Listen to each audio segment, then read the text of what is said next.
शंकरराव साठे. माझी 11 एकरामध्ये बोहऱ्यामध्ये आंब्याची बाग आहे आणि ह्याच्यामध्ये आता सध्या सेंद्रिय पद्धतीनं आंबा तयार केलेला आहे आणि त्यामुळं काही ऑनलाईन सॅम्पल आम्ही काही व्यापाऱ्याला दाखवले, काही अमेझॉनच्या एजंटला दाखवले. त्याचप्रमाणे महाराष्ट्र शासनाकडून हा सर्टिफाय देखील झालेला की ज्याच्यामध्ये कुठलेही रेसिड्यू नाही. सर्टिफिकेट देखील आमच्या ग्रुपचंच आहे, एक शेतकऱ्याचा एक बचत गटच आहे. त्या बचत गटामध्ये 125 शेतकरी आहेत आणि आम्ही सर्वांनी मिळून सेंद्रिय शेती राबवला. त्याचं नाशिक आणि पुणेच्या लॅबमध्ये आम्ही सगळे सॅम्पल चेक केले आणि सगळे सॅम्पल आमचे यशस्वी त्यांची सगळे क्रायटेरिया पास करून आलेले आहेत. त्याच्यामुळं आम्हाला काही ऑनलाईन गिराईक मिळाले, अमेझॉनसारखे गिराईक मिळालेलं आहे. काय माझा मुलगा एक पुण्यामध्ये सर्व्हिस करतो, तो सॉफ्टवेअर डेव्हलपर आहे आणि त्याला देखील काही ॲमेझॉनसारख्या इतर ज्या ऑनलाईन विक्रेते आहेत त्यांनी भेटी घेतल्या आणि त्यांनी देखील मागणी केली.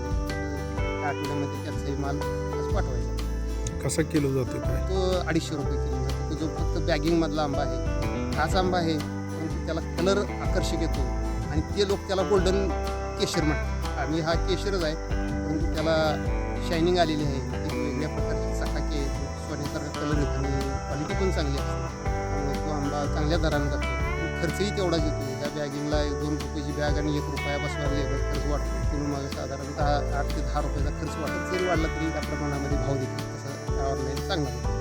तर अमेझॉनवर विकत असताना मग त्याचं डिलिव्हरीचा वगैरे खर्च कसा आहे? ते काही वेळेला ते आमच्याकडून मागवून घेतात, त्यावेळेला ते ट्रान्सपोर्ट वगैरे आपण स्वतः करावे लागते. कधी तेही करतात. गिराईक ज्यावेळेला गरज जास्त असते इथून बागेतून घेऊन जातात आणि जेव्हा मालाची त्यांच्याकडे उपलब्धता होते त्यावेळेला आपण तिथे पोहोचतो. काही सोलापूरसाठी मॉलला देखील माल जातो.